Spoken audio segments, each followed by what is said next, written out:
Welcome to another edition of Manifest 360. I'm Bob, that's Vipin. You know, we've all been told to think positive, like your brain is a vending machine and success pops out if you press the right button. Not quite the deal. Manifest 360 isn't about wishful thinking. It's about strategic alignment, mindset, habits, environment, and execution.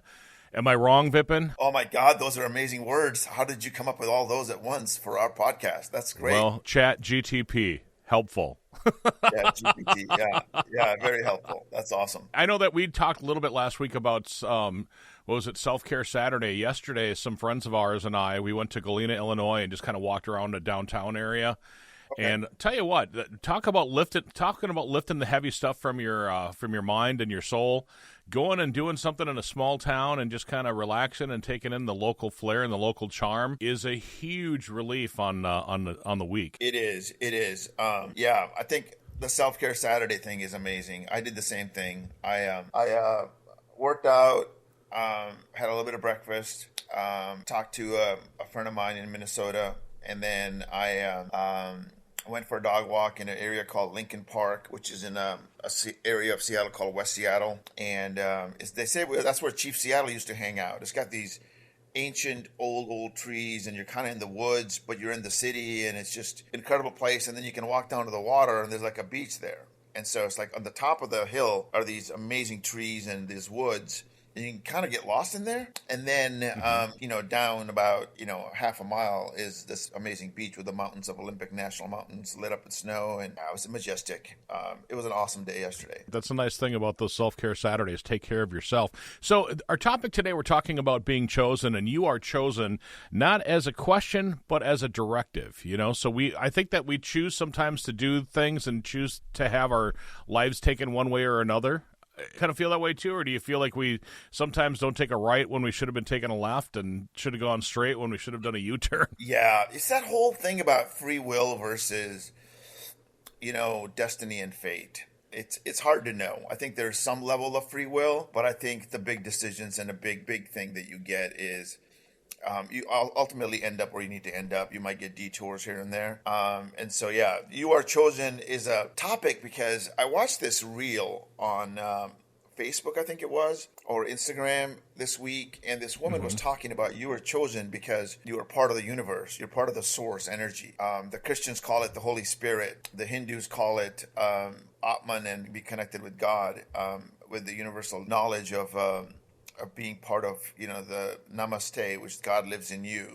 And so it's a fascinating thing to think about. And I thought about talking about it because we talked about being worthy, but you can't really feel worthy until you feel like you're chosen. Like when you say you're chosen, it doesn't mean you're the Messiah and you're going to go out there. And, obviously not. and you're going to go out there and change the world in a gigantic way and all of this stuff. And you should, everybody should bow down to you. You're the only chosen one. I think we're all chosen, but I think that most of us don't realize that we're chosen. We picked this earth to be born in. Our soul came down in this body. I'm going to get a little spiritual on this podcast versus some of the other ones that we go into. We literally chose this life, this family, this situation, this city where our parents lived to be born in, and this time in our history of the earth. And a lot of people talk about past lives and all of this stuff, and that may or may not be true. It doesn't really matter to me, but the fact that you are in this body, people talk about, we've talked about it, body, mind, and spirit. The spirit is the soul. We're part of the three-prong approach, or the three different part of the stool, three different legs of the stool. And so I definitely think we're chosen. Now, what that means is you're chosen to do what? That's the big question, right? You're chosen. It's not about doing. It's more about being who your true nature is. And that's where we just started off the podcast with walking in nature, right? We talked about you went to a small town and Self-Care Saturday. One of the things that's really important is to get in nature, walk, meditate, pray, whatever. Get in touch with your true self. Like, what is it that you truly are about? Who is this person, Bob? Who is this person, Vipin? And to dig in, you're not your name, you're not your set of desires, you're not your body, you're not this job that you have. You're a combination of all of those things and then none of those things. You're the observer. Exactly. You're the observer who's living this life. And this is where they talk about spiritual awakening, right? You awaken your soul and you realize, oh, there's more to life than just me. That there is a universe out there. There is a God out there. There's a Holy Spirit out there. And tapping into that is kind of what this, I am the source. I am the chosen one. We're all chosen ones.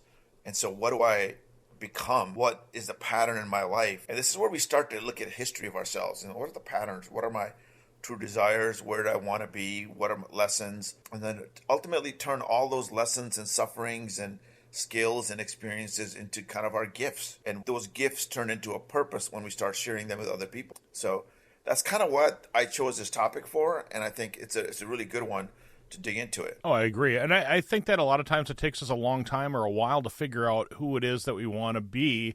And, that life in our minds that we have, like you talked about, have chosen.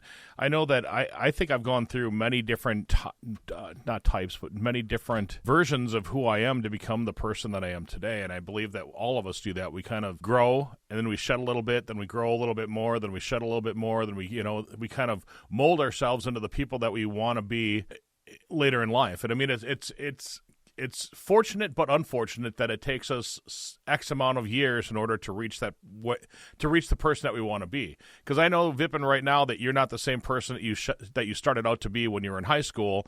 I'm not the same person that I started out to be when I was in high school. I'm not even the same person that I was in the version of the self that I wanted to be 20 years ago, 10 years ago, 5 years ago, and last year. I mean, every year and every day, things change a little bit, and we need to grow, and we need to decide what it is that we want to be, and the life that we choose to do. You're much more calm, centered, and loving now you are than you were 2 years ago, right? I believe I am.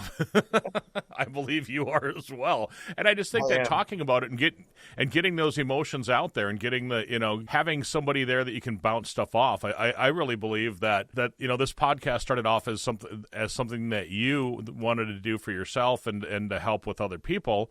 And it ended up being something that I enjoy doing as much, maybe even more than what you do, because I mean, it just all works together. I have somebody to bounce ideas off. You have somebody to bounce ideas off in a no judgmental zone, which I think that a lot of people need to have. This is a fascinating topic, and it's a fascinating journey that we're on. I think it's supposed to take a long time in a life to wake up. We can wake up spiritually, but to truly understand your purpose, I think there's different seasons of life. You may have a different stage in life, kind of the hierarchy of needs that the psychologist Maslow came up with. You get your basic needs met. You're going to go through an education phase in, early childhood, middle school, high school, maybe college for some of us. And then you go through the professional career development where you get some security and you get a place of your own, you get a job, some income, and then you develop a place in your community.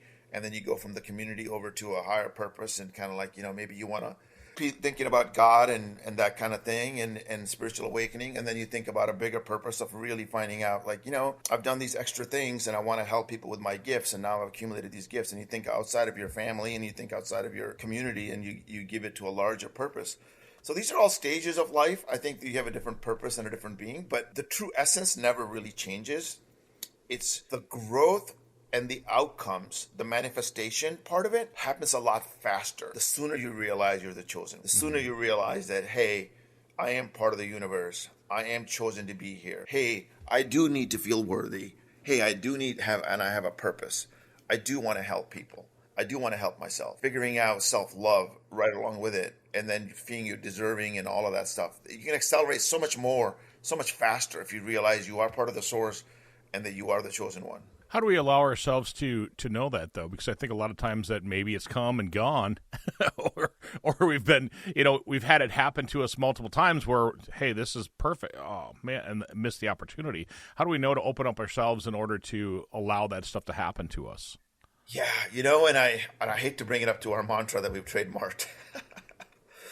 I'm going to bring everything back to that mantra. So I am the spirit in me, the observer in me, the consciousness in me, the soul in me. I am calm. I am centered in the body. I am loving. Once you get the loving thing in there, that's when you recognize, that's when you feel. It's like to let the love in. And when you say let the love in, it means like total and utter acceptance of everything as it is as a beautiful divine makeup. the universe, right? Everything's exactly the way it's supposed to be. You create your own destiny by the actions and thoughts and decisions, and whatever you decide to think of, you become. The fact that we're talking about this, and I'm on this verge, and I got some exciting things happening this week that I was telling you about before the podcast started, about this new business concept and meeting this guy through a friend, and this guy ends up being this amazing leader in this space, and he's helping us, and just the universe is aligning itself. And I want to kind of go back to kind of a dream that I had back in Minnesota, and kind of how that's coming true. And it's fascinating to me. So I'm in this phase of accelerated manifestation.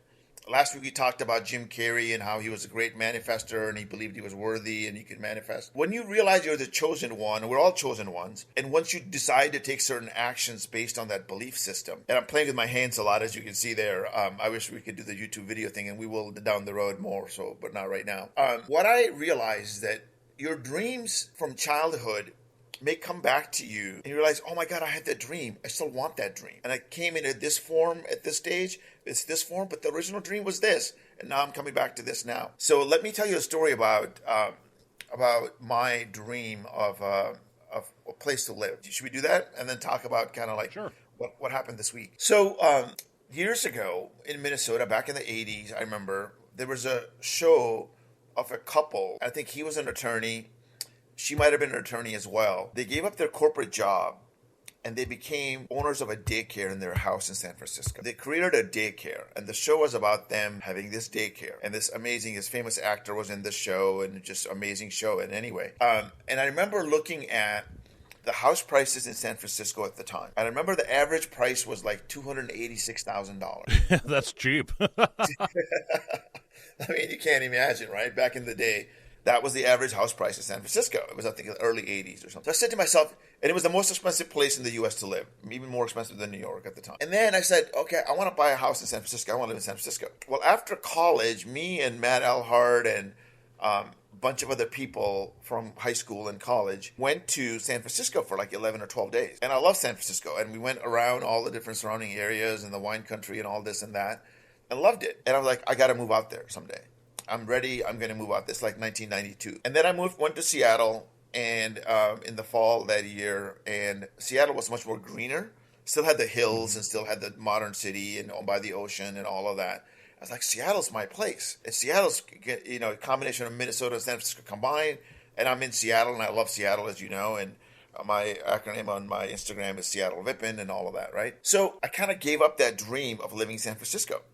And then my daughter moved there 2 years ago, and she lives right in the city, and we've gone there a number of times, and it's about a 12-hour drive, and we fly down there. Usually it's not that expensive to fly down there. And Jill's down there right now. And what's fascinating about it is they're experiencing San Francisco through connections of her, my daughter's boyfriend and their family, and going onto the coast and this house and all of these experiences that they're doing and loving it. And I started thinking to myself this week, and I was like, I wanted to buy a house in California for the winter, a condo in this little town in Southern California.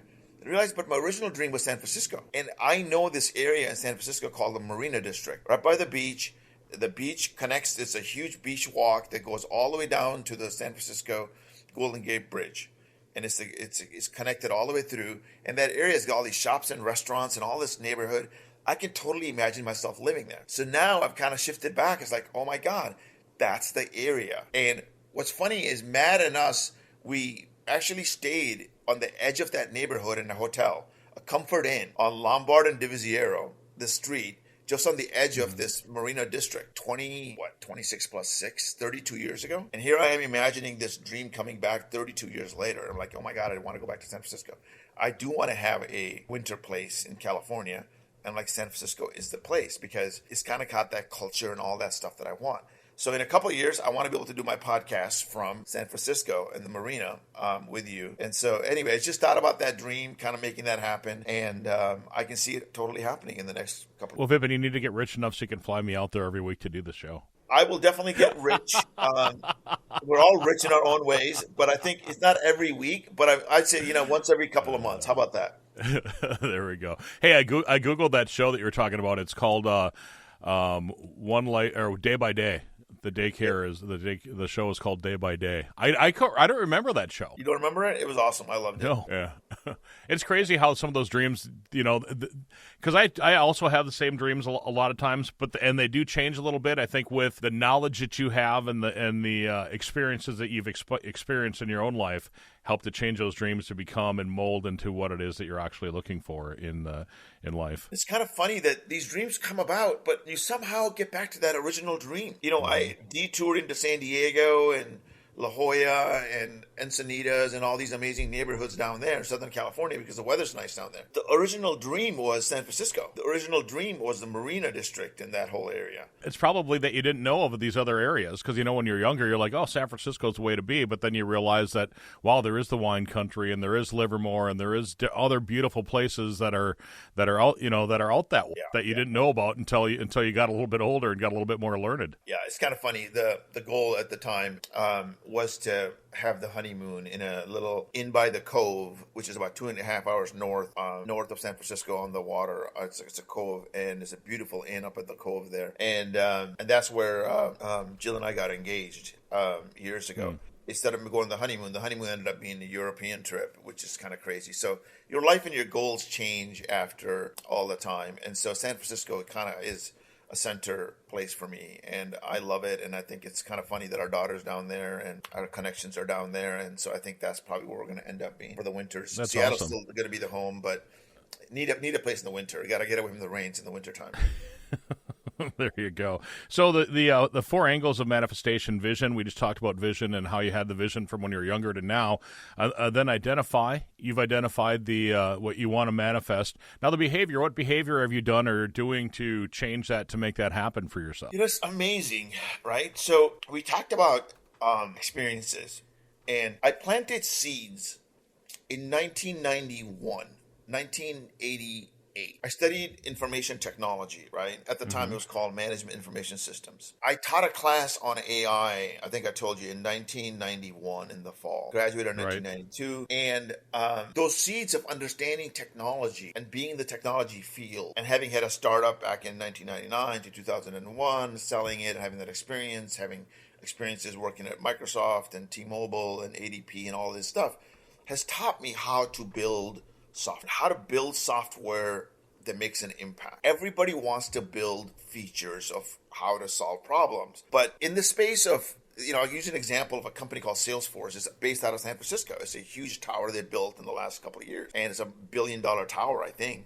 It's the tallest building in San Francisco now. And only 20% of their features are used by people. So they built all these features in their software. It's a company worth about $300 billion, I think. And only 20% of their features are built, of people to use. And so what happens is, when people build software, there's a whole learning around what the business problem you're trying to solve, what is the impact you're going to have. And then we just want to add bells and whistles to everything. We all follow struggle. So anyway, what I'm trying to bring back to is I have developed an expertise for the last 18 to 20 years on building software that makes the biggest impact. And now I'm utilizing AI not only in my day job in working in the environment of building software for the company that I'm in, and my team does that. I have a team of people that work for me on that. But I'm also utilizing AI to build software that would help me get to my dream of having a house in San Francisco. I already got the house in Seattle. I already had multiple houses here before. So now what is it going to take? It's just going to take time developing the businesses. And you're like, well, how can you make that successful? I don't know if it's going to be successful or not. But I know I have a book coming out next year. I definitely want to make a book tour. And so the book is about to get published. It'll start out getting published in 2027. And so all these things, I'm manifesting, taking the action, working hard. We called it Self-Care Saturday. But I also worked 5 hours yesterday. I had an amazing day, but I also worked on building software for about 5 hours yesterday. So it's kind of what I do. It's kind of my hobby. I wrote a big LinkedIn article about it last night. I think AI is a gateway to art and creativity, and it's helping a lot of people. So when you ask me what are the actions and behaviors that I'm doing, I'm building applications, I'm building software, I'm building business. I got a question. So when you said I wrote it down. It says, I don't know if it'll happen. You said that. I don't know if it'll happen. Or isn't that kind of talk? Isn't that self-sabotage? Isn't that sabotaging yourself, or is that just making it look like it's more of a real dream rather than a pipe dream? Yeah, that's a great question. God, that's a great point.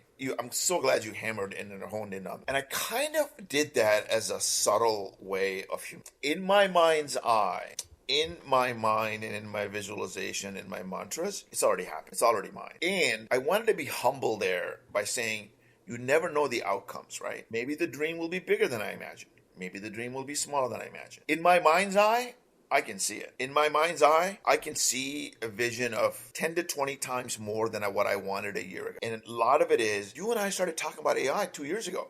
You're like, hey, what about this AI tool? What about this AI tool? And I wasn't necessarily on board as much. You were doing more ChatGPT stuff than I was. But I jumped in all last year. And I accelerated last fall on my technical skills around. And also the technology have also amplified 100x in the last year. In the last week. That stuff just keeps blah, blah, blah. Yeah.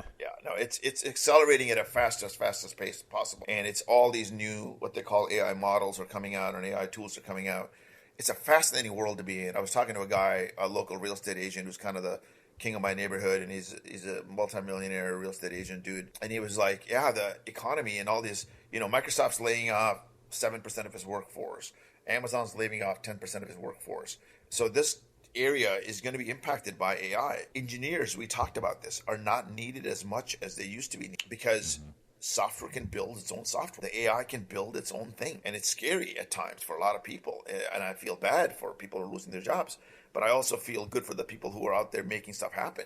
One of the leaders of, I think it might have been Mark Cuban, he said that there's a matter of time before one guy alone makes $1 billion company. Did we talk about that in the last couple of weeks? I don't remember that. I don't think so. Okay. So Mark Cuban, the guy who's a billionaire, he built a software company back in 1999, 98 called broadcast.com. He sold it to Yahoo for like $2 billion. And then he ended up buying the Dallas Mavericks and he's invested in a bunch of other companies. And anyway, Mark Cuban said that it's a matter of time before one guy builds $1 billion company just by himself. Just be a one-man show. And already happened. This guy built a medical weight loss system / company. I think somebody said it's like got revenues of like 1.8 billion or something. And so one guy, and he's got a couple of people that he's hired, but not more than that. It's got one guy did it all himself. He got it to $1 billion level. Now he's got like 30 people working for him, and that's it. $1 billion company. That's crazy. One of our friends, their sons, is one of the founders of Chewy.com. Wow. And that's pretty cool. I'd like to be able to pick his brain. I think actually we should try to talk to him at some point. So basically, what I'm hearing from you today is that we're not waiting for the universe. We're trying to train the universe to do stuff for us. I didn't think of it that way. Let me analyze that. I call it Vipin GPT. I can see the little bubbles going. The little clock is ticking right now. I do that a lot. I'll pause and I'll say, God, I'll let Vipin GPT think about that. I do that in the work thing, and it's in the background. It's still running as we're talking. We need to upgrade that software, Vipin. Yeah. So let's talk about that. Exactly. So Vipin GPT came up with this. He said, train the universe. We actually need to train our software, our consciousness, our subconscious. And it is what I've been programming myself. And I accelerated it in December. I started accelerating it last year, but I really accelerated it in December. I went all in on not only developing tools and meditating and all this stuff, but the mantra stuff that I was really honing in on. And so the software that runs our behaviors is our subconscious. When I say you are the chosen one, you need to tap into that chosen one, into that subconscious pipe of the universe intelligence. And how you do that is through meditation and reprogramming your consciousness. And I'm going to bring it right back to the book. One of the things that I talk about is the mantras. How do you change your repetition? Repetition through your mind, through your thoughts, mantras. Now, the base mantra is I'm calm, centered, and loving. But what's next? The one that I've been working with, and I told you about this a couple of weeks ago, and I've been talking about it for the last couple of months. I attract people, places, and opportunities that serve my purpose of helping millions of people while creating X amount of wealth for my, and that X amount of wealth has gone up the last few months more than it did before. And so now we're talking about, I have a market analysis that I've done. I have a 20-page market analysis on one of the businesses. And the numbers are gigantic, Bob, gigantic. And so what I am saying is you can reprogram your brain to imagine and to actualize things way beyond your wildest dreams. But you start with a light wild dream saying, I just want to make 100 grand. Then you say, I want to make $1 million. Then you say, I want to make 2 million, whatever that number is for you individually. And then you start reprogramming your brain, and the universe will give you what you need. And don't do your goals too small. Don't do the goals small, because that's killing your momentum. Go large, go big, or go home, right? Yeah, I totally agree. I said 100 grand because for some people who can't imagine 100 grand in their life, right? That they're at that, for them 100 grand is huge. For people who are worth $1 million, 2 to 4 million is not big enough. It's got to be north of 10 or 20 or whatever the goal is. So let's go with 1,000 millions. We'll go with $1 billion, Vipin. Billion. Well, I don't know about that, but you know what? It's you just don't know, right? Universe will.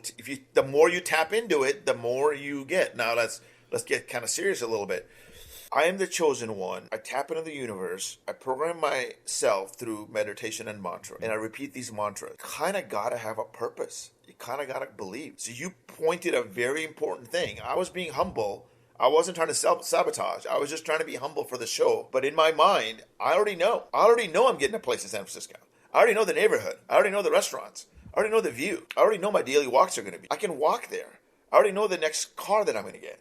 I already know the next car I'm going to buy my relatives. I know the condo in Seattle with a view that I'm going to get. And I know what it's cost. I ran into the real estate agent guy. I fed his brain.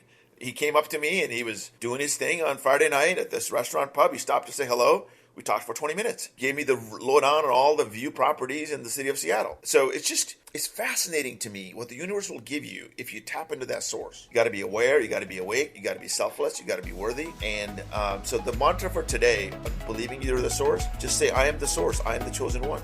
And that wraps up this episode of Manifest 360. If today's conversation sparks something in you, don't just think about it, apply it. Alignment isn't a vibe, it's a practice. Belief, emotion, strategy, and action, all moving in the same direction, that's where momentum lives. Be sure to follow, share with someone building something meaningful, and join us next week as we continue helping you manifest wealth and purpose. Manifest 360 is a podcastforhire.com production.